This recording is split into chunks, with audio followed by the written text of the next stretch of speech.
Desa Manyarejo, Kecamatan Manyar, Kabupaten Gresik, Jawa Timur hidup dalam ritme yang pelan dan teduh. Pagi diisi suara burung manyar, sore dibingkai bau lumpur sawah yang menggering. Di ujung desa dekat makam Mbah Santri, pemakaman tua yang ditumbuhi semak hamparan sawah membentang sampai ke Kali Lemong.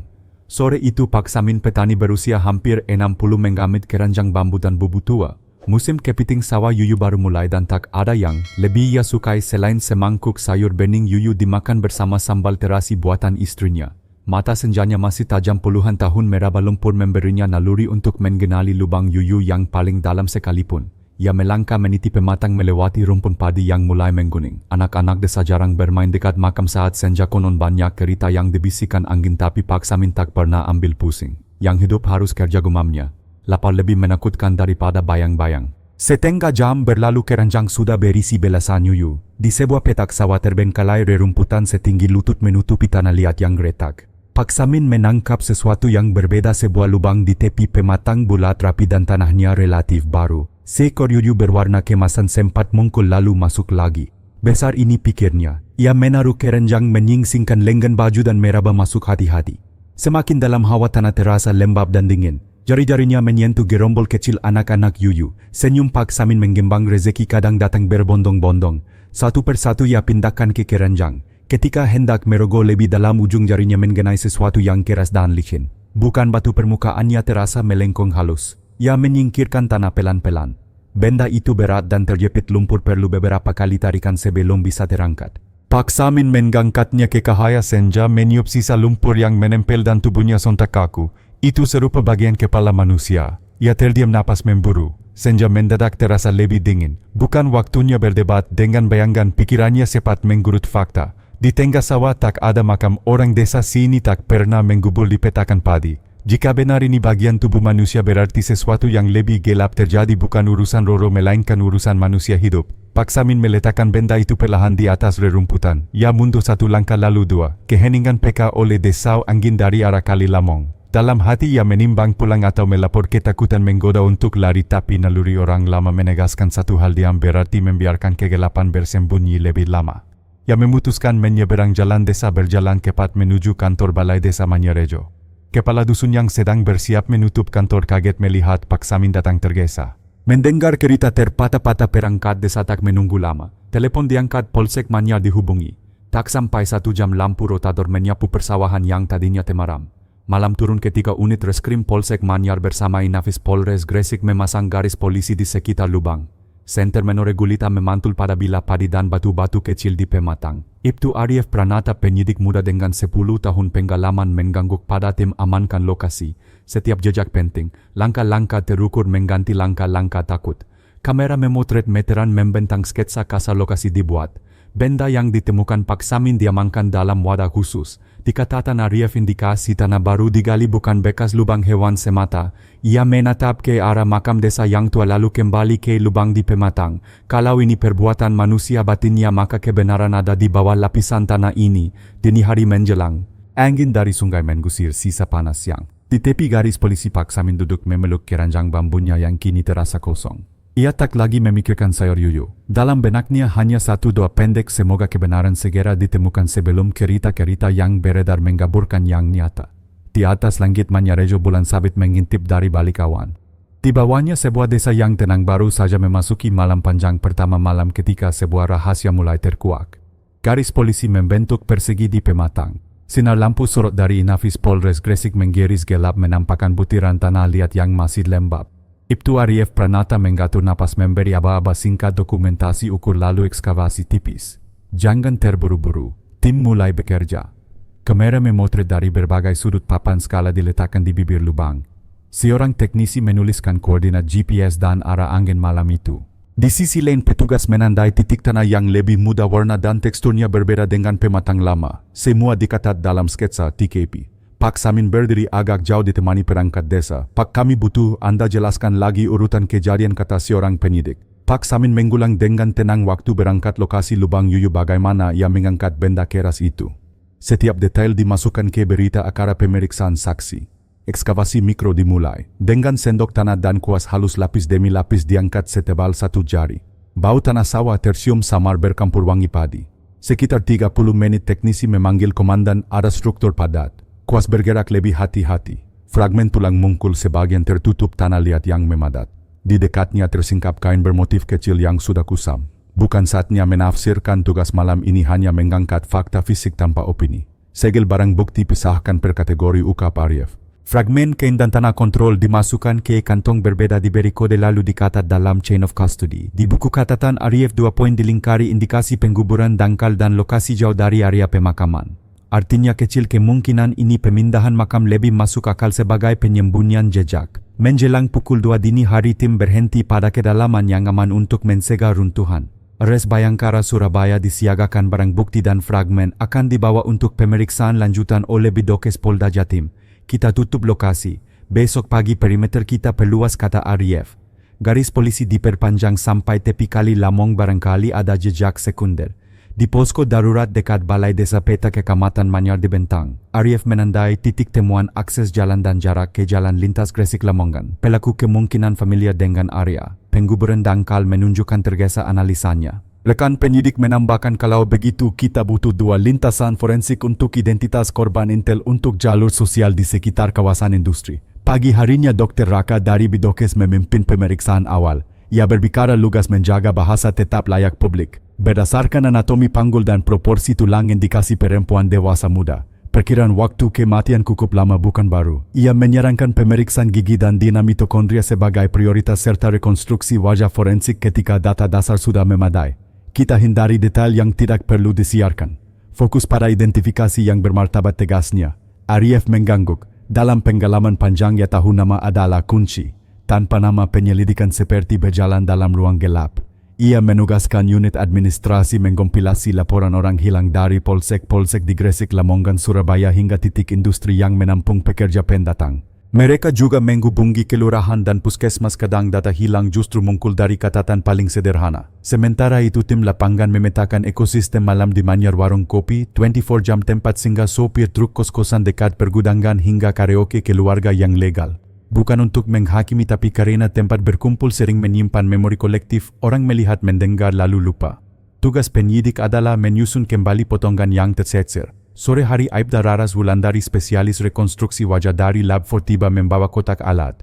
Ia memeriksa foto dan pengukuran awal. Kalau struktur dasar cukup, saya bisa mulai model 3 dimensi. Tapi kita tetap menunggu dental chart dan parameter jaringan lunak, ujarnya. Ariev menyanggupi kerjakan tahap yang bisa tanpa spekulasi. Di tepi sawah garis polisi tetap terpasang. Media lokal mulai berdatangan. Ariev mengambil posisi di depan kamera. Pernyataan 1 menit, benar ada temuan yang sedang kami tangani. Semua proses mengikuti standar ilmiah, akuntabel dan menghormati korban. Mohon masyarakat tidak menyebar kabar yang belum terverifikasi. Kata-katanya singkat tapi tegas. Pengalaman mengajarinya bahwa ketenangan publik adalah bagian dari penyelidikan.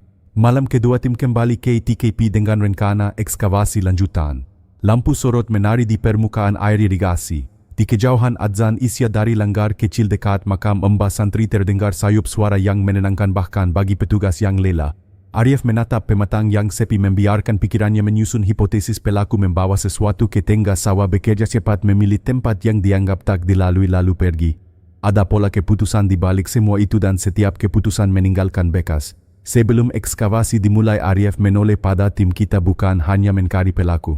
Kita sedang mengembalikan nama seseorang kepada keluarganya. Ucapan itu membuat malam terasa berbeda. Ini bukan sekadar perkara pasal dan prosedur, ini tentang martabat. Di buku catatannya ia menulis 1 kalimat kebenaran tidak perlu berteriak, cukup diberi ruang untuk muncul. Manyarejo mungkin tampak tenang tetapi di bawah tanahnya kebenaran sedang bergerak pelan, pasti dan tak bisa dihentikan. Jika bab ini adalah langkah pertama, maka langkah berikutnya adalah menemukan siapa yang harus dipanggil pulang dengan namanya sendiri.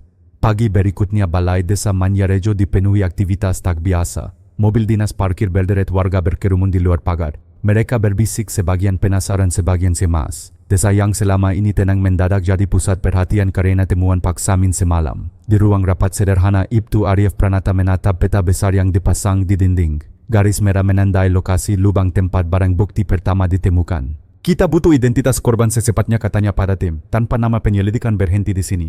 Forensik di Surabaya, barang bukti yang sudah dikemas semalam langsung dibawa ke Res Bayangkara Surabaya. Dr. Raka, ahli forensik, menuliskan hasil pemeriksaan awal fragmen menunjukkan tulang perempuan berusia muda, yang juga menekankan bahwa ada indikasi korban dikubur secara tergesa. Langkah selanjutnya kita lakukan uji DNA, ujar Dr. Raka. Selain itu, struktur gigi bisa jadi kunci. Jika ada laporan orang hilang kita kokohkan. Ibtu Arif mengangguk. Kita juga siapkan opsi rekonstruksi wajah. Publikasi visual bisa mempercepat identifikasi. Ia tahu seringkali ingatan manusia lebih peka pada wajah daripada nama. Menyisir laporan orang hilang, sementara tim forensik bekerja, unit administrasi mulai memeriksa arsip laporan orang hilang dari berbagai polsek di Gresik, Lamongan hingga Surabaya. Puluhan dokumen lama dikeluarkan. Ada nama-nama buruh, pabrik, karyawan, toko, juga pekerja informal yang tidak lagi kembali ke rumah. Namun hasil awal mengecewakan. Tak ada ciri-ciri yang langsung kokoh. Beberapa laporan sudah ditutup karena orang yang hilang ternyata pulang sendiri. Beberapa lain masih samar, minim deskripsi. Arif menarik napas panjang. Kalau jalur administratif buntu, kita harus masuk ke jalur sosial, katanya. Ia menunjuk area sekitar kawasan industri Gresik. Tempat kerja, kos-kosan, warung kopi, malam karaoke keluarga di sana banyak pendatang. Kita mulai dari situ. Jejak di lapangan sore itu, dua regu kecil menyusuri kawasan pergudangan.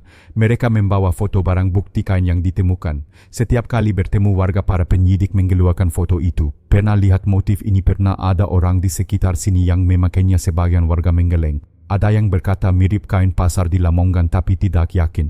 Jawaban itu belum cukup. Namun penyidik tidak menyerah. Setiap petunjuk sekecil apapun bisa membuka pintu. Senja di Manyerejo, di desa Paksamin, duduk di teras rumahnya memandangi sawah yang senja itu tampak biasa, seolah tak ada rahasia yang tersingkap. Namun hidupnya sudah berubah. Ia didekati tetangga yang berbisik, "Paksamin sampean berani sekali. Kalau bukan menjenengan mungkin semuanya tetap terkubur."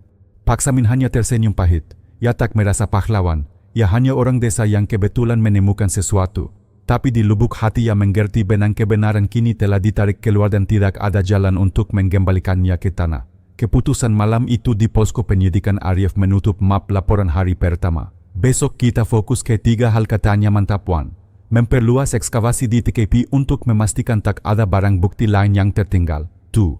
Mempercepat hasil uji DNA di Surabaya. 3. Menyisir titik-titik sosial sekitar industri, kos, warung karaoke secara lebih intensif." Malam kian larut tapi api penyelidikan baru saja menyala. Dalam catatan hariannya, Arif menulis, "Di bawah lumpur sawah Manyerejo bukan hanya tulang yang kami temukan. Ini adalah potret yang terkubur waktu menunggu dipanggil kembali dengan nama aslinya." Hasil pemeriksaan awal dari Ores Bayangkara, Surabaya tiba di meja kerja Ibtu Arif pada sore hari ketiga. Berkas tipis itu memuat keterangan bahwa kerangka berasal dari seorang perempuan berusia antara 20 hingga 30 tahun dengan tinggi badan sekitar 155 sampai 160 cm. Penyebab pasti belum diputuskan, tetapi ditemukan indikasi kuat adanya tekanan mekanis pada bagian leher. Setiap kalimat ilmiah terasa dingin namun menyimpan kisah getir tentang seseorang yang pernah berjuang mempertahankan hidup. Analisis forensik memberikan dasar penting bagi penyelidikan. Korban bukan sekadar kerangka tanpa identitas, melainkan sosok perempuan muda dengan kehidupan yang tiba-tiba terputus. Penyelidikan tidak lagi berfokus pada misteri benda asing di pematang, tetapi pada usaha mengembalikan nama dan wajah kepada seseorang yang telah lama bungkam. Di laboratorium Lab 4 Polda Jatim, Aibda Raras Wulandari mulai menjalankan proses rekonstruksi wajah forensik. Tengkorak diletakkan di atas dudukan logam, titik anatomi ditandai dengan penanda karet kecil, lalu lapisan tanah liat khusus ditempelkan perlahan. Gerakan tangannya teliti menyambungkan garis-garis imajiner menjadi bentuk pipi, rahang, dan hidung. Setiap sentuhan mengubah benda tanpa nyawa menjadi bayangan wajah yang pernah hidup. Rekonstruksi ini bukan hanya pekerjaan teknis, melainkan upaya menghadirkan kembali sosok yang hilang agar dapat dikenali masyarakat. Sementara itu, tim penyidik bergerak ke kawasan industri Gresik. Mereka menelusuri rumah kos, buruh, warung kopi malam, hingga karaoke keluarga yang ramai oleh pekerja pendatang. Foto kain bermotif bunga kecil yang ditemukan di lokasi dipasang di setiap tempat. Pemilik warung mengingat bahwa motif serupa sering dipakai anak-anak kos dari Lamongan, meski ia tak dapat memastikan wajah pemakainya. Petunjuk ini memberi arah baru, menegaskan kemungkinan korban bukan warga asli Manyerejo melainkan pendatang yang bekerja di sekitar kawasan industri. Arsip laporan orang hilang diperiksa ulang. Dari Polres Lamongan muncul dokumen tentang seorang perempuan bernama Nadia Puspitasari, 24 tahun, dilaporkan hilang setahun lalu setelah bekerja di sebuah tempat hiburan. Deskripsi fisiknya selaras dengan hasil forensik, tinggi sekitar 158 cm, rambut hitam lurus sebahu. Laporan tersebut menjadi pijakan baru menimbulkan dugaan kuat bahwa kerangka di Manyarejo mungkin adalah dirinya. Proses pengkokokan pun dipercepat. Data gigi korban dibandingkan dengan catatan medis lama dan sampel DNA keluarga Nadia diminta untuk diuji. Tahapan ini penting karena hanya bukti ilmiah yang mampu memastikan identitas tanpa keraguan. Di Manyarejo garis polisi masih terpasang mengelilingi pematang sawah. Warga menatap dari kejauhan, sebagian membawa doa agar misteri segera tersingkap. Pak Samin, lelaki yang menemukan lubang itu, duduk di beranda rumahnya. Tatapannya terarah ke kegelapan sawah, hatinya penuh dengan perasaan campur aduk. Ia menyadari bahwa penemuannya bukan sekadar kebetulan, melainkan awal dari kebenaran yang lebih berat daripada dugaan siapapun. Di posko penyidikan, catatan harian Arif ditutup dengan sebuah kalimat singkat. Nama pertama muncul dalam penyelidikan dan esok hari diharapkan membawa jawaban pasti. Harapan dan kecemasan berkelindan karena di balik setiap nama yang kembali selalu ada kisah hidup keluarga dan luka yang menunggu untuk dijelaskan. Laboratorium forensik di Surabaya bekerja siang dan malam. Sampel DNA tulang dari kerangka yang ditemukan di Manyarejo diproses bersama dengan sampel dari keluarga perempuan bernama Nadia Puspitasari. Prosedur dilakukan berlapis untuk memastikan tidak ada kesalahan. Setelah 5 hari laporan resmi sampai di meja penyidik. Hasilnya tegas, kekokohan genetik antara kerangka dan keluarga Nadia mencapai 99%. Dengan demikian identitas korban akhirnya dapat dipastikan. Kabar itu mengguncang ruangan posko penyidikan. Beberapa penyidik menatap sunyi menyadari bahwa misteri yang selama ini tak bernama kini menjelma menjadi sosok nyata. Korban adalah seorang gadis muda dari Lamongan yang pernah meninggalkan rumah dengan harapan membangun hidup lebih baik, namun akhirnya kembali hanya sebagai catatan forensik. Arif membakar laporan sambil menahan napas. Setiap kata seolah menambah beban di pundaknya. Ia tahu langkah selanjutnya adalah menyampaikan kabar ini kepada keluarga. Tugas itu berat karena kebenaran kadang jauh lebih kejam daripada dugaan. Ia menghubungi Polsek Lamongan dan mengatur pertemuan dengan orang tua Nadia di rumah sederhana mereka di pinggiran desa. Hari berikutnya mobil dinas berhenti di depan rumah berkat putih kusam dengan halaman dipenuhi pot bunga. Ibunda Nadia, seorang perempuan parubaya berwajah tirus, menyambut dengan senyum gugup. Ia masih percaya anaknya sekadar merantau dan belum sempat pulang. Ayahnya duduk di kursi bambu, wajah kerasnya menyimpan rasa cemas.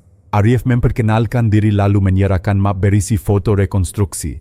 Wajah kain bermotif bunga dan hasil uji DNA. Ketika sang ibu melihat kain yang dulu pernah ia belikan untuk anak gadisnya, tangannya bergetar. Air mata jatuh membasahi lembaran foto. Ini punya Nadia, suaranya lirih hampir tak terdengar.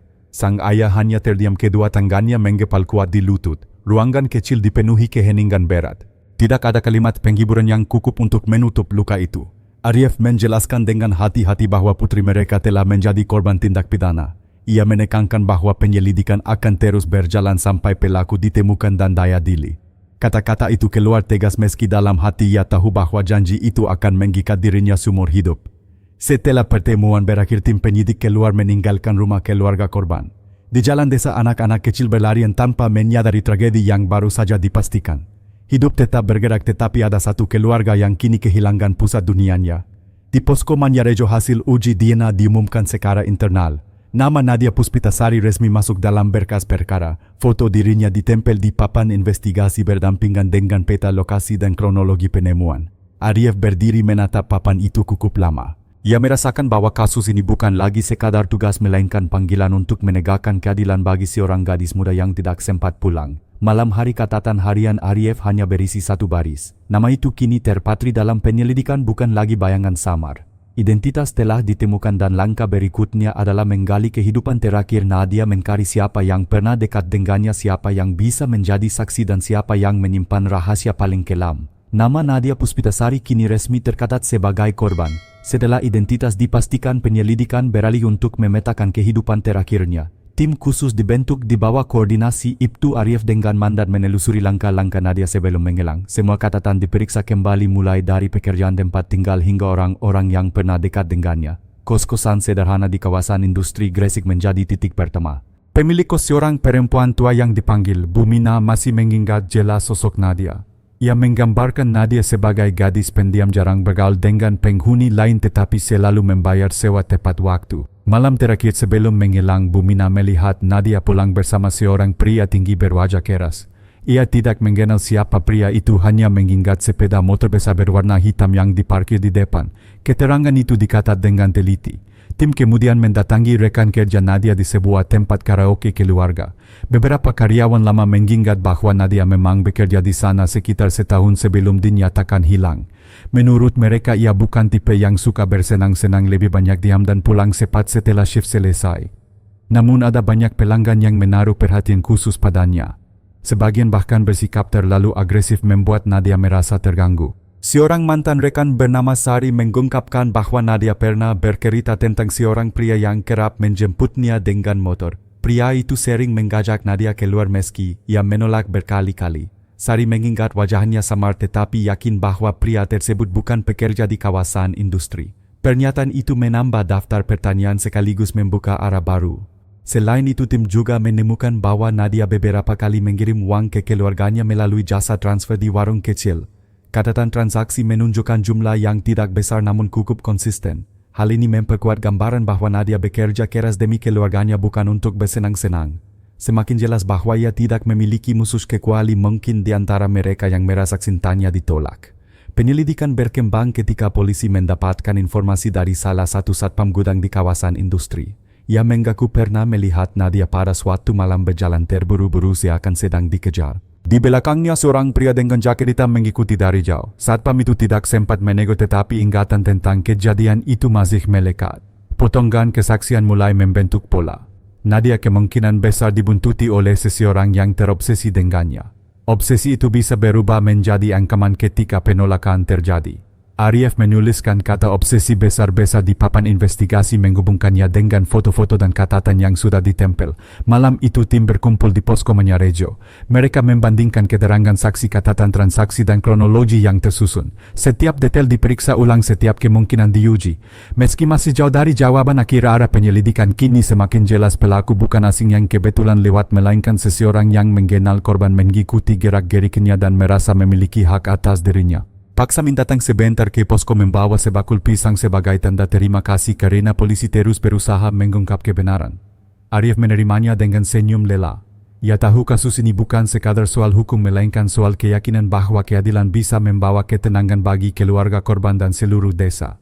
Catatan harian malam itu berisi kalimat pendek namun syarat makna. Jejak terakhir Nadia sudah mulai terlihat. Pintu-pintu menuju lingkaran orang-orang yang pernah mendekatinya kini terbuka. Pertanyaan berikutnya bukan lagi siapa Nadia melainkan siapa yang paling ingin memilikinya hingga rela menghapus hidupnya.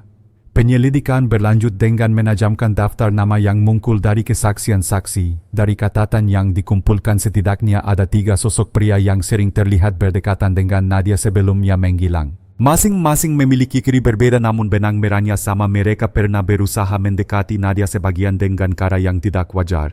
Nama pertama adalah Raka Surya, seorang karyawan gudang logistik. Beberapa rekan kerja menyebut ia pernah mencoba merayu Nadia saat istirahat, menawarkan tumpangan pulang bahkan mengajak jalan berulang kali.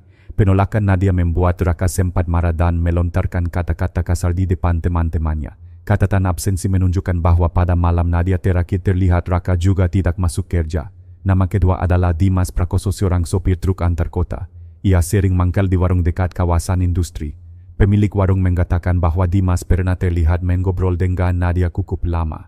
Ada rumor bahwa Dimas memberi janji akan membelikan barang-barang untuk Nadia jika ia mau menemaninya. Keterangan itu masih samar tetapi cukup untuk menempatkan namanya dalam daftar. Nama ketiga adalah Aditya Kusnandar, pelanggan tetap di tempat karaoke keluarga tempat Nadia bekerja. Beberapa karyawan lama ingat betul sikapnya yang berlebihan. Aditya sering memesan ruangan hanya untuk melihat Nadia, bahkan menunggu di luar shift kerjanya selesai. Pada suatu kesempatan ia sempat memaksa menggantar Nadia pulang tetapi ditolak keras. Setelah itu sikapnya menjadi semakin gelap seakan menyimpan dendam. 3 nama ini ditempel di papan investigasi dengan garis merah yang menghubungkan ke foto Nadia. Arif berdiri menatapnya lama lalu memutuskan untuk membagi tugas. Satu tim akan menelusuri latar belakang Raka, mencari alibi dan catatan perilaku di tempat kerja. Tim lain diarahkan ke jalur sopir Dimas mengecek rekam jejak perjalanan truknya. Sedangkan dirinya bersama 2 penyidik senior akan mendalami jejak Aditya karena interaksinya dengan korban paling intens dan paling berbahaya. Penyelidikan di lapangan segera dimulai. Di gudang logistik, kawan kerja Raka memberikan kesaksian bahwa malam itu ia memang tidak masuk tetapi alasannya sakit. Namun tidak ada surat dokter maupun bukti lain. Ketika ditanya lebih jauh, Raka tampak gelisah dan berkeringat. Sikap itu dicatat meski belum cukup sebagai bukti. Di jalur sopir tim menemukan bahwa Dimas sempat melintas ke arah Manyar pada malam yang sama. Catatan tol dan pengisian bahan bakar memperkuat keberadaan truknya di kawasan Gresik. Namun tidak ada saksi yang memastikan ia bertemu Nadia. Meskipun demikian, kehadirannya di lokasi yang berdekatan membuatnya tetap masuk dalam lingkaran kecurigaan. Sementara itu, penyelidikan terhadap Aditya membawa temuan menarik. Ia dikenal sebagai putra seorang pengusaha kecil di Gresik, hidup kukuh berada namun sering bermasalah dengan sikap temperamental. Sejumlah laporan kecil di polsek setempat menunjukkan ia pernah terlibat keributan karena mabuk. Laporan itu tidak berlanjut karena adanya mediasi tetapi meninggalkan jejak perilaku yang tidak bisa diabaikan. Malam harinya tim berkumpul kembali di posko Manyarejo. Semua temuan dituliskan di papan besar. 3 nama kini berdiri sejajar dengan tanda tanya besar di atasnya.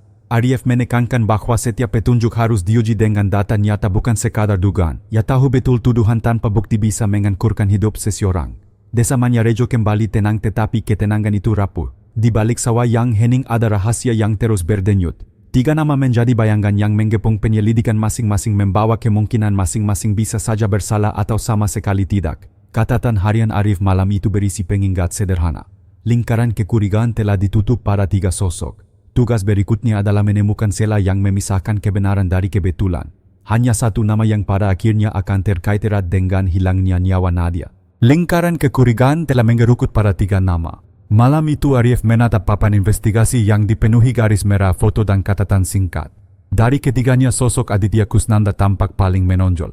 Intensitas pertemuannya dengan Nadia lebih tinggi, perilakunya penuh tekanan dan sejumlah catatan lama menunjukkan kecenderungan agresif. Keputusan diambil, penyelidikan difokuskan lebih dalam pada dirinya. Tim bergerak ke rumah keluarga Aditya di pusat kota Gresik. Rumah 2 lantai itu terlihat mewah dengan pagar tinggi dan kamera pengawas. Ayahnya adalah pengusaha mebel kukuh dikenal di lingkungan sekitar. Saat dimintai keterangan, Aditya bersikap tenang namun dingin. Ia mengaku mengenal Nadia hanya sebatas pelanggan karaoke dan membantah pernah memaksanya. Ia juga menyatakan bahwa pada malam Nadia menghilangnya berada di rumah bersama beberapa teman. Alibi itu langsung diuji. 3 orang teman yang disebut akhirnya dipanggil.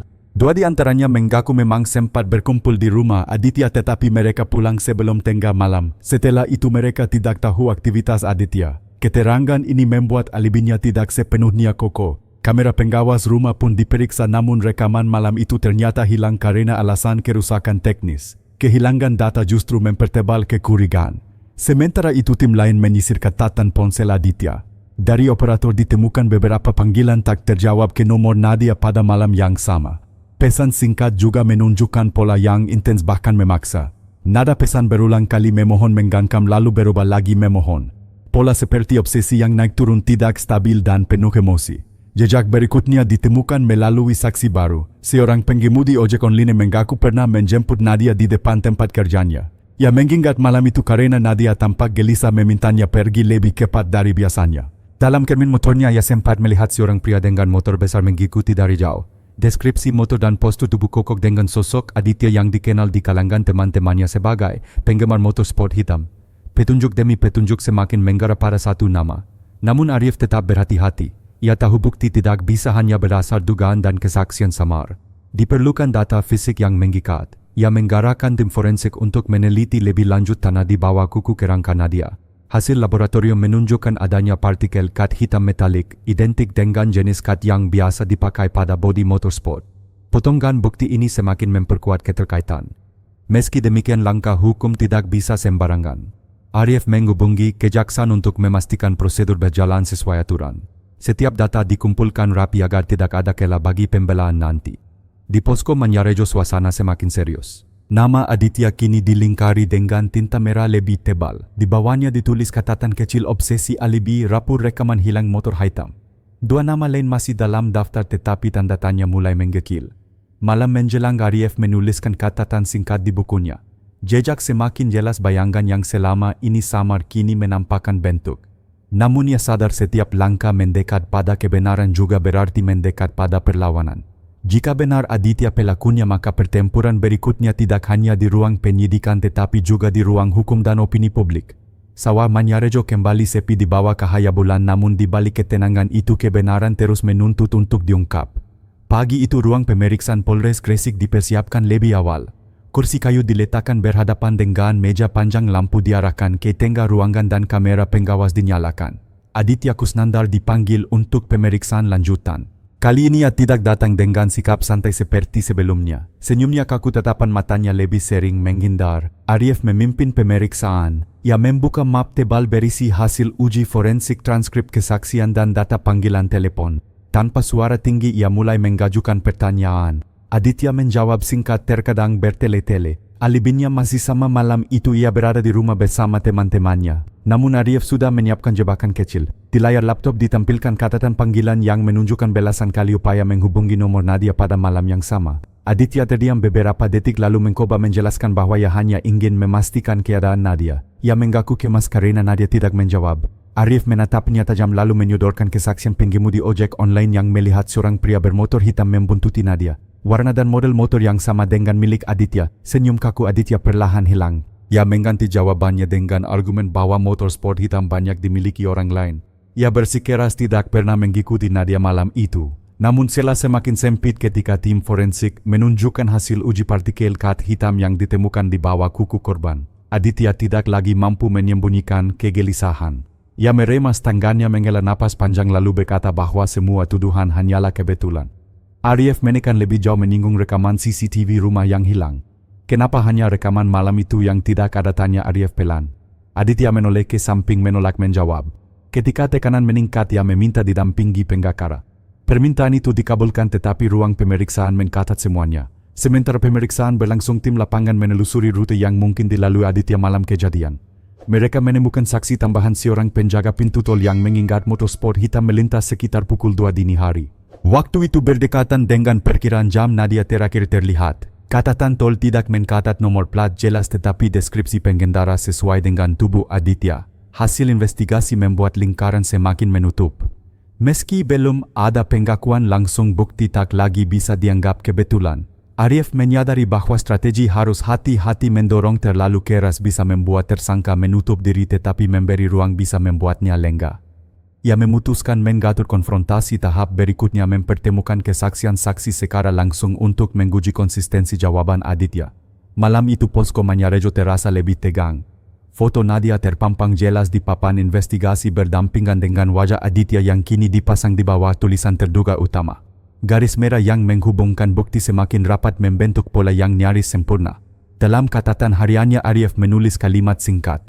Konfrontasi pertama telah membuka retakan besar pada alibi Aditya. Satu langkah lagi menuju pengakuan atau setidaknya menuju bukti final yang bisa menjeratnya di meja hijau. Di luar jendela sawah Manyarejo diselimuti kabut tipis seolah menyembunyikan rahasia yang sebentar lagi akan diteriakkan ke permukaan.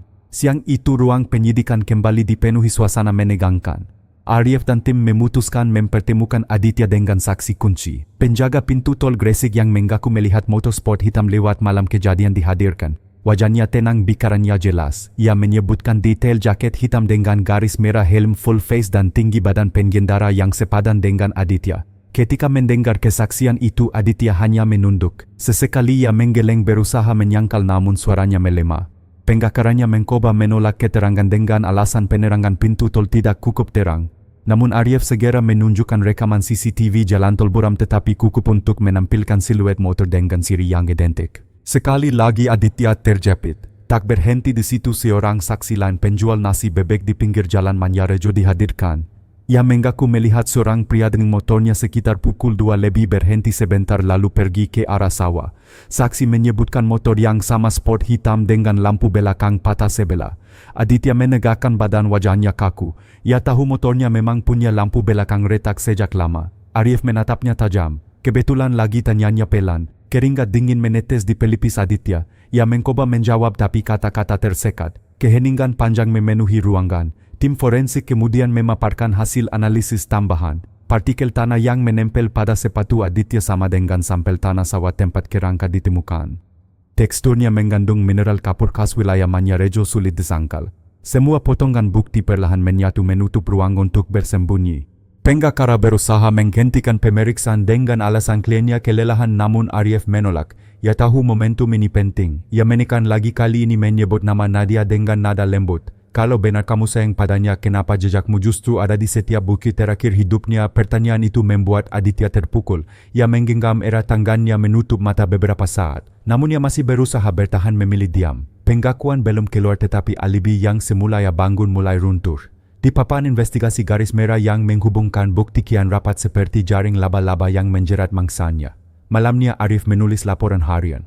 Ia mengkatat bahwa saksi dan bukti fisik telah menekan posisi Aditya, hanya tinggal menunggu momen tepat untuk membuatnya mengaku. Tim kini menyiapkan strategi menggali latar belakang hubungan pribadi Aditya dengan Nadia, mencari motif yang bisa menjelaskan mengapa seorang pemuda yang dikenal ramah bisa menyeret dirinya ke dalam pusaran kegelapan. Di luar kantor polisi kota Gresik terus berdenyut normal. Jalan raya dipenuhi suara klakson, pasar ramai dengan tawar-menawar. Namun di balik semua rutinitas itu, satu kasus gelap sedang membuka wajah aslinya, dan Aditya dengan semua celah yang kian terbuka tak lagi berdiri sebagai pemuda biasa, melainkan bayangan gelap yang membayangi setiap detail kematian Nadia. Arif duduk di ruang kecil penuh map kasus. Foto Nadia terpajang di tengah papan dikelilingi garis merah yang menautkan nama saksi dan bukti. Ia tahu untuk membawa Aditya ke pengadilan tidak cukup hanya dengan jejak fisik, motif adalah kunci. Malam itu ia memeriksa kembali berkas-berkas tentang kehidupan Aditya. Latar belakang keluarga terungkap. Aditya berasal dari keluarga pedagang kayu di Gresik, cukup berada namun dikenal keras kepala. Ia pernah berkuliah di Surabaya tapi drop out karena masalah disiplin. Di lingkungannya populer sebagai pemuda yang pandai bergaul tetapi juga sering berjudi kecil-kecilan. Catatan utang mulai muncul di beberapa catatan warung dan pinjaman online. Tim menggali lebih jauh hubungan Aditya dengan Nadia. Dari kesaksian teman dekat Nadia, hubungan mereka tidak resmi, hanya sebatas dekat. Nadia menolak disebut pakar meski Aditya kerap memperkenalkan dirinya sebagai kekasih. Nadia berulang kali mencoba menjaga jarak karena sifat posesifnya. Ia pernah bercerita kepada sahabat bahwa Aditya cemburu berlebihan, kerap menuduhnya dekat dengan laki-laki lain hanya karena melihat. Nadia tersenyum saat melayani pelanggan di toko. Ketika Arif menanyakan hal ini kepada Aditya di ruang pemeriksaan, wajah pemuda itu merah padam. "Saya hanya ingin melindungi dia," ukapnya dengan suara meninggi. Tapi dari nada suaranya jelas tercium aroma obsesi, bukan kasih sayang. Tim juga menemukan bukti transaksi keuangan. Dalam beberapa bulan sebelum kematian Nadia, Aditya sering mentransfer sejumlah uang ke rekeningnya. Jumlahnya tidak terlalu besar namun konsisten. Ketika ditanya alasannya, ia menjawab bahwa ia hanya membantu kebutuhan sehari-hari. Tetapi keterangan ini bertolak belakang dengan kondisi keuangannya yang pas-pasan. Dugaan muncul Aditya merasa memiliki hak atas Nadia karena uang itu, dan saat ditolak harga dirinya runtuh. Malam penyelidikan berikutnya, Arif menemui orang tua Nadia di rumah sederhana mereka di Manyarejo. Ibunya meneteskan air mata saat melihat foto Aditya. "Saya tidak pernah setuju anak saya dekat dengan dia," katanya lirih. Nadia sering pulang dengan wajah murung. Katanya Aditya marah-marah melarang dia keluar rumah sendirian. "Kami kira itu hanya masalah biasa, tidak pernah menyangka berakhir begini." Kesaksian itu menegaskan bahwa hubungan mereka dipenuhi tekanan. Arif menuliskan dalam catatannya motif utama obsesi bercampur cemburu diperparah kondisi finansial dan gengsi pribadi. Ketika konfrontasi lanjutan dilakukan, Arif membanggakan semua temuan tersebut di hadapan Aditya. Kata demi kata membuatnya makin terpojok. Napasnya tersenggal, matanya merah. Ia sempat mengangkat suara menolak semua tuduhan. Namun semakin ia menyangkal, semakin jelas pola yang terbentuk. Seorang pemuda yang takut kehilangan kendali rela melakukan apa saja agar orang yang ia anggap miliknya tidak pergi. Sore itu ruangan penyidikan lenggang, hanya terdengar suara pena. Arif menulis kalimat terakhir dalam laporan harian, motif tidak lagi samar. Cinta yang berubah menjadi obsesi ditambah utang dan rasa takut ditinggalkan mendorong Aditya ke jurang yang ia gali sendiri. Di luar, langit Gresik berubah jingga. Burung-burung beterbangan kembali ke sarang seakan membawa pesan pahit. Rahasia gelap semakin terbuka dan tidak ada jalan kembali bagi Aditya. Hari-hari berikutnya di Polres Gresik dipenuhi strategi penyidikan yang semakin ketat. Arif dan timnya tahu bahwa Aditya tidak akan mudah mengaku. Ia masih berlindung di balik penggakara, masih mencoba merangkai kalimat untuk menyangkal. Namun setiap jam yang berlalu, bukti-bukti baru terus bermunculan membungkam semua kemungkinan alasan. Ruang interogasi dipersiapkan dengan tenang. Tidak ada suara keras, tidak ada gertakan. Sebaliknya, Arif sengaja menggunakan pendekatan psikologis. Ia duduk berhadapan dengan Aditya, menatapnya lama lalu menunjukkan foto-foto dari lokasi penemuan kerangka Nadia, sepatu, potongan pakaian dan gelang kecil yang masih tersisa. Semua diletakkan di atas meja membentuk pemandangan yang menyesakkan dada. Aditya menunduk, jari-jarinya bergetar. Ia mencoba tidak melihat tapi matanya tak kuasa menahan bayangan wajah Nadia yang muncul bersamaan. Arif tidak berkata apa-apa selama beberapa menit. Hanya keheningan yang kian berat. Suasana itu membuat Aditya semakin resah, keringat mengalir deras di pelipis. Kemudian Arieff mengeluarkan salinan percakapan pesan singkat yang berhasil dipulihkan dari ponsel Nadia. Ada percakapan terakhir yang menunjukkan kemarahan Aditya, "Angkaman yang samar namun jelas, kalau kamu berani tinggalkan aku jangan salahkan aku." Kalimat itu dibakakan dengan suara datar. Aditya meneguk ludah, wajahnya pucat. Pengacara mencoba memprotes menyebut bukti itu tidak sahih. Namun Arieff tetap melanjutkan, kali ini dengan nada lembut, "Kami tidak mencari pengakuan palsu. Kami mencari kebenaran. Dan kamu satu-satunya orang yang bisa mengatakan apa yang sebenarnya terjadi." Tekanan emosional semakin berat ketika Ibunda Nadia dihadirkan secara singkat untuk memberikan kesaksian. Wanita tua itu hanya berdiri di ujung ruangan menatap Aditya dengan mata penuh air. Ia tidak berteriak, tidak menyalahkan, hanya bertanya lirih, "Kenapa anak saya nak?" Kalimat sederhana itu menghujam lebih dalam daripada teriakan apapun. Aditya menggertakkan gigi, dadanya naik turun cepat, jelas terpukul. Sepeninggal Ibu Nadia, Arieff kembali duduk. Ia tidak mendesak, hanya menunggu. Aditya menutupi wajah dengan kedua tangan. Hela napas panjang terdengar, disusul bisikan hampir tak terdengar, Aku tidak bermaksud sejauh itu." Arieff mengkondongkan tubuh tetapi tidak memotong. Ia tahu tembok pertahanan mulai retak. Aditya mencoba menjelaskan bahwa ia kehilangan kendali, bahwa pertengkaran malam itu membuatnya gelap mata. Kalimatnya patah-patah penuh jeda. Setiap kata keluar seolah menelan sebagian harga diri yang tersisa. Malam itu laporan harian Arieff mencatat tekanan psikologis berhasil meningkat skala besar. Belum pengakuan penuh tetapi cukup untuk memastikan arah. Motif jelas, alibi runtuh, dan kini tersangka mulai terperangkap oleh kata-katanya sendiri. Di luar, hujan tipis mengguyur kota Gresik membasahi jalanan yang lenggang. Seakan langit pun ikut menyaksikan detik-detik seorang pemuda hancur oleh bayangan dosanya. Pagi itu halaman Polres Gresik dipenuhi aparat berseragam pita kuning membentang membatasi area. Rekonstruksi peristiwa akan dilakukan. Aditya dibawa dengan penggawalan ketat, wajah pucat, mata sayu. Tangannya terborgol, langkahnya gontai. Warga yang mengetahui kabar segera berkerumun di luar pagar, sebagian berbisik geram, sebagian hanya menatap bisu. Arieff memimpin jalannya rekonstruksi. Ia membakar setiap adegan berdasarkan hasil penyidikan, sementara petugas lain menandai titik-titik penting di sawah Manyarejo. Di sana gundukan tanah yang pernah menyembunyikan kerangka Nadia masih tampak jelas meski sudah dipagari. Aditya diminta memperagakan langkah-langkahnya malam kejadian. Awalnya ia enggan bergerak, tetapi setelah desakan pengacara yang menyarankan kooperatif, ia mulai mengikuti instruksi. Adegan pertama, ia menjemput Nadia di tepi jalan dekat ruko. Figur pemeran pengganti ditempatkan untuk menggantikan korban. Aditya menunduk ketika harus memegang lengan pemeran, suaranya serak ketika mengungkapkan kalimat yang pernah ia lontarkan, "Kita harus bicara sekarang juga." Adegan bergulir ke pertengkaran. Aditya memperlihatkan gestur marah, tangan menggepal. Rekaman percakapan yang dipulihkan dari ponsel ditampilkan sebagai latar penguat. Wajahnya semakin tegang ketika harus memperagakan momen paling gelap, ia meraih leher korban.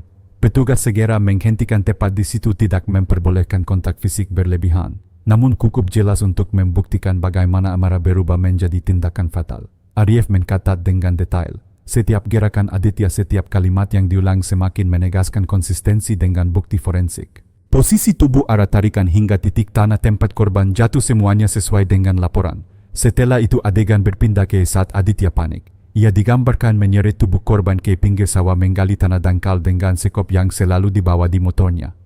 Wajahnya semakin pucat ketika harus menunjukkan titik penguburan. Ia bergetar, hampir tak sanggup berdiri, namun tetap diarahkan untuk menyelesaikan rekonstruksi. Saksi dari masyarakat yang dihadirkan hanya bisa menggeleng. Beberapa menutup mulut menahan emosi. "Anak itu baik, kenapa bisa tega?" bisik seorang ibu tua. Rekonstruksi berlanjut hingga tahap terakhir. Aditya menyalakan motor dan pergi meninggalkan lokasi, meninggalkan tubuh Nadia terbenam dalam tanah lembab. Saat itu matahari di Gresik sudah condong ke barat menyinari wajah tersangka yang kini dipenuhi penyesalan. Ketika semua adegan selesai, Arieff menutup rekonstruksi dengan kalimat singkat, "Semua detail malam kejadian telah diperagakan sesuai bukti. Laporan lengkap segera diserahkan ke kejaksaan." Suara tegas itu seakan menjadi palu yang menggetuk akhir sebuah rahasia.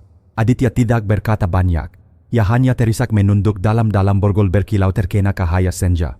Untuk pertama kalinya ia tidak lagi membantah, tidak lagi berkilah. Rekonstruksi telah memperlihatkan seluruh kebenaran yang tak terbantahkan. Malamnya di ruang kerjanya, Arieff menuliskan catatan terakhir sebelum menyerahkan berkas pengakuan tersangka kini selaras dengan bukti. Keadilan tinggal selangkah lagi. Di luar, suara azan maghrib berkumandang dari surau Manyarejo menyelimuti suasana dengan nada hening. Sebuah tragedi perlahan mendekati babak akhir menunggu keputusan hukum yang akan menutup lembaran kelam ini. Pagi itu gedung pengadilan negeri Gresik dipenuhi orang. Jalanan depan gedung dijaga ketat polisi. Wartawan berjejer dengan kamera, warga berkerumun ingin menyaksikan persidangan kasus yang mengguncang desa Manyarejo. Di ruang sidang udara terasa berat. Bau kertas tinta dan keringat bercampur dengan ketegangan. Aditya dibawa masuk dengan borgol di tangan. Wajahnya pucat, rambut kusut, sorot mata kosong. Tidak ada lagi kesombongan pemuda yang dulu dikenal pandai bergaul. Ia hanya bayangkan dari dirinya sendiri terikat oleh dosa dan waktu. Majelis hakim memasuki ruang sidang. Semua berdiri lalu duduk kembali ketika palu diketuk. Jaksa membacakan tuntutan dengan suara tegas. Rangkaian bukti dipaparkan, hasil forensik, kesaksian saksi mata, rekaman percakapan hingga hasil rekonstruksi. Setiap detail menelanjangi malam tragis ketika Nadia kehilangan nyawa. Suara tangis terdengar dari bangku keluarga korban. Ibunda Nadia duduk dengan tubuh ringkih, mata sembab. Ia tidak berteriak, hanya menatap lurus ke arah terdakwa. Tatapan itu penuh luka namun juga berisi kekuatan seorang ibu yang menuntut keadilan. Pengacara Aditya Menkoba membela, menyebut kliennya tidak berniat menghabisi nyawa, hanya kehilangan kendali. Namun argumen itu rapuh di hadapan bukti. Jaksa menegaskan bahwa tindakan mensekik hingga mati adalah perbuatan sadar, bukan sekadar khilaf. Ketika hakim memberi kesempatan, Aditya berdiri gemetar. Suaranya peka, kata-kata keluar terputus. Ia meminta maaf kepada keluarga Nadia, mengaku menyesal. Saya tidak bisa mengembalikan hidupnya. Saya menyesal seumur hidup, katanya. Namun ruangan tetap hening seolah tidak ada yang sanggup menerima maaf itu. Hakim lalu membacakan putusan. Kata demi kata menggema menembus setiap sudut ruangan. Aditya dinyatakan bersalah atas 2 pasal pembunuhan berencana dan penghilangan barang bukti. Hukuman dijatuhkan penjara seumur hidup. Kalimat terakhir menutup nasib seorang pemuda yang dulu punya masa depan kini tenggelam dalam jeruji besi. Tangis peka di bangku keluarga korban. Ibunda Nadia memejamkan mata, kedua tangannya terlipat di dada. Ia tahu putusan tidak akan mengembalikan anaknya, tapi setidaknya keadilan telah ditegakkan. Ariev berdiri di belakang ruang sidang menyaksikan dengan perasaan campur aduk. Ada lega, ada juga duka yang tak bisa hilang. Baginya kasus ini bukan sekadar laporan yang selesai. Ini adalah luka yang menandai seluruh desa, pelajaran pahit tentang cinta yang berubah jadi obsesi, tentang manusia yang terseret ke jurang karena nafsu dan kebohongan. Ketika palu terakhir diketuk, semua orang tahu kisah gelap Manyarejo akhirnya mencapai akhir. Namun bayangkan wajah Nadia akan tetap hidup di ingatan, menjadi pengingat bahwa tidak ada kebohongan yang bisa disembunyikan selamanya. Matahari sore menyoroti gedung pengadilan. Burung-burung berterbangan di langit Gresik seakan membawa kabar bahwa keadilan akhirnya tegak. Arif menatap langit, menarik napas panjang dan berjanji dalam hati setiap nyawa yang hilang harus diperjuangkan sampai titik terakhir. Kisah tragis yang menimpa Nadia dan proses hukum terhadap Aditya memberi kita pelajaran mendalam tentang kehidupan. Cinta yang sehat harus dibangun di atas rasa hormat dan kepercayaan, bukan obsesi dan pengendalian. Ketika perasaan berubah menjadi kepemilikan, maka risiko kekerasan dan kehancuran akan muncul. Hidup juga mengajarkan bahwa kebohongan sekecil apapun akhirnya akan terungkap karena kebenaran selalu menemukan jalannya. Dari sini kita belajar untuk menjaga hubungan dengan sehat, terbuka dan saling menghargai. Kita juga diajak untuk berani berkata tidak pada tekanan serta tidak membiarkan emosi negatif mengendalikan diri. Hidup penuh pilihan dan setiap pilihan membawa konsekuensi. Bijaksana dalam bertindak akan menyelamatkan kita dari penyesalan yang tak berujung. Jika Anda merasa kisah ini memberi manfaat, menginspirasi atau membuka mata tentang betapa pentingnya menjaga hati, pikiran dan hubungan dengan benar, dukung kami dengan menekan tombol subscribe channel ini. Dengan bergabung, Anda akan selalu mendapatkan kisah-kisah penuh makna, pelajaran hidup dan kisah nyata yang bisa menjadi cermin bagi kita semua. Klik subscribe sekarang, aktifkan lonceng notifikasi dan jadilah bagian dari komunitas yang percaya bahwa setiap kisah bisa membawa pelajaran berharga.